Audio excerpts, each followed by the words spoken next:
21শে ফেব্রুয়ারি 1982 সাল। এই দিনটি যা বিমান চলাচলের ইতিহাসে এক ভয়াবহ অধ্যায় হয়ে রয়ে গেছে। Pilgrim airlines flight 458 new York থেকে বোস্টনের একটি রুটিন যাত্রীবাহী ফ্লাইট, যা হঠাৎই ভয়াবহ বিপদের সম্মুখীন হয়।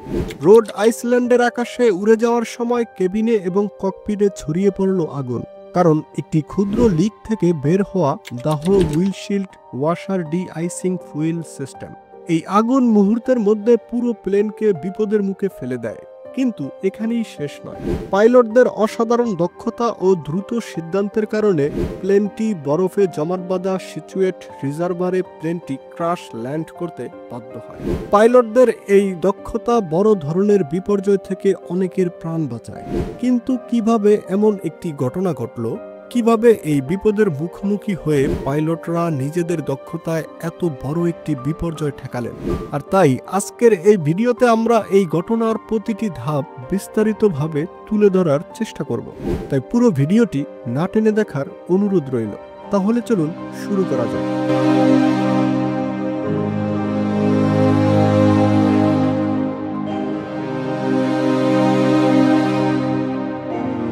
পিলগ্রিম এয়ারলাইন্স ফ্লাইট 458 আমেরিকার লাগাডিয়া এয়ারপোর্ট থেকে বোস্টনের লোগান এয়ারপোর্টের উদ্দেশ্যে যাত্রা শুরু করল।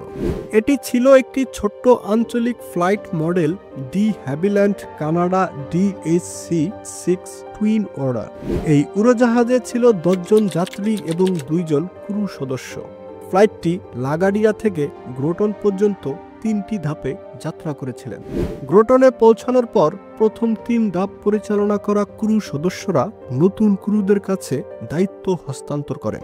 ফ্লাইট 458 দুপুর 3:10-এ গ্রোটন থেকে বোস্টনের উদ্দেশ্যে যাত্রা করে। শুরুতে ফ্লাইটটি ছিল সম্পূর্ণ স্বাভাবিক।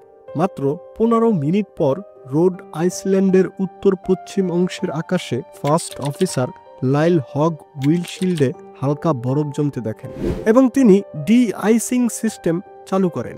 কিন্তু এটি সঠিকভাবে কাজ করছিল না। দ্বিতীয়বার সিস্টেম চালু করার সময় হগ এক ধরনের অ্যালকোহলের গন্ধ পান এবং সিস্টেমটি বন্ধ করে দেন। এর পরপরই ককপিটে ধোঁয়া ছড়াতে শুরু করে। ধোঁয়ার মাত্রা দ্রুত এত বেড়ে যায় যে পাইলটরা ককপিটের গুরুত্বপূর্ণ যন্ত্রপাতি যেমন উচ্চতা, গতিবেগ বা দিক নির্দেশনা দেখার জন্য ব্যবহৃত যন্ত্রগুলো, এমনকি ধোয়ার জন্য তারা একজন অন্যজনকে দেখতে পাচ্ছিলেন না। অর্থাৎ প্লেনের জানালার কাচ পরিষ্কার করা এবং জমাট বরফ সরানোর জন্য ব্যবহার করা এক ধরনের রাসায়নিক তরল, যেটি দাহ বা সহজে আগুন ধরে যেতে পারে, সেটি লিক হয়ে ককপিট এবং কেবিনে ছড়িয়ে পড়ে। এই লিক থেকে মুহূর্তে আগুন লেগে যায়। তারা জানালা খুলে বাহিরের দৃশ্য এবং বাতাস প্রভাবিত করার চেষ্টা করেন। এই অবস্থায় ক্যাপ্টেন থমাস পিনস্টার ATC-কে জরুরি অবস্থা ঘোষণা করেন এবং নিকটবর্তী TF গ্রিন এয়ারপোর্টে অবতরণের অনুমতি চান।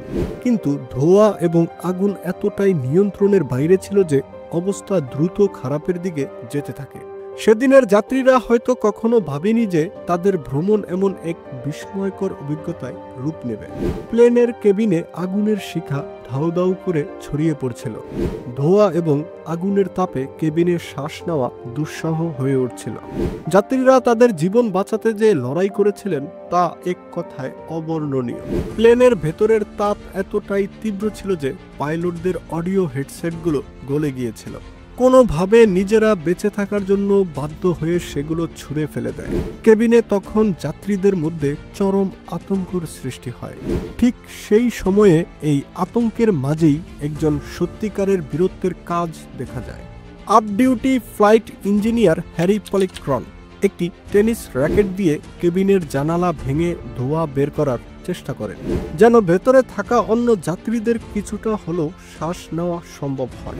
ক্যাপ্টেন পিনস্টার এই সময়ে কন্ট্রোল টাওয়ারের সঙ্গে যোগাযোগ করেন এবং জরুরি অবতরণের জন্য নির্দেশনা চান। কিন্তু আকাশে দ্রুত ঘন হয়ে ওঠা ধোঁয়া এবং আগুনের কারণে পাইলটরা কেবিনের যন্ত্রাংশ দেখতে পাচ্ছিলেন না।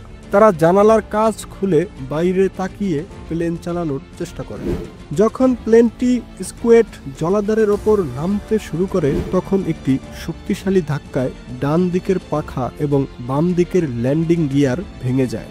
এই ভয়াবহ ক্রাশ ল্যান্ডিংয়ের ধাক্কায় যাত্রীরা বিভিন্ন ধরনের গুরুতর আঘাত পান। কেউ কেউ আগুনে পুড়ে, কেউ শক্ত আঘাতে, আর সবাই ধোঁয়ার শ্বাসকষ্টে ভুগেছিলেন। অধিকাংশ যাত্রী প্লেন থেকে বের হতে সক্ষম হন। তবে একটি দুঃখজনক ঘটনা ঘটে।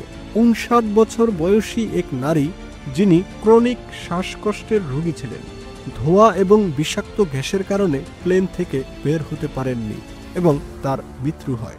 ক্যাপ্টেন পিনস্টার তার শরীরের 50 থেকে 70% তৃতীয় ডিগ্রির তাপমাত্রায় পুড়ে যায়। হাসপাতালে মাসের পর মাস কাটিয়ে শেষ পর্যন্ত তিনি বেঁচে যান। অন্যদিকে ফার্স্ট অফিসার লাইল হগও গুরুতরভাবে পুড়েছিলেন, তবে তার পুরু পোশাক এবং আগুনের দিক প্লেনের বাম পাশে সীমাবদ্ধ থাকার কারণে তিনি কিছুটা ভালো ছিলেন। এই দুর্ঘটনা নিয়ে তদন্ত করেছেন national transportation safety board NTSB। তারা প্রধান কারণ হিসেবে চিহ্নিত করেছে একটি ত্রুটিপূর্ণ উইন্ডশিল্ড ওয়াশার ডিসচার্জ সিস্টেম। অনুসন্ধানে জানা গেছে যে বিমান কোম্পানির রক্ষণাবেক্ষণ পদ্ধতি সেই সময়ে অনুমোদিত ছিল, কিন্তু তারা যে বিশেষ টিউবিং ব্যবহার করেছিল সেটি প্রায় আগলা হয়ে যেত। এর ফলে ইথানল অ্যালকোহল লিক করত, যা খুব বিপজ্জনক।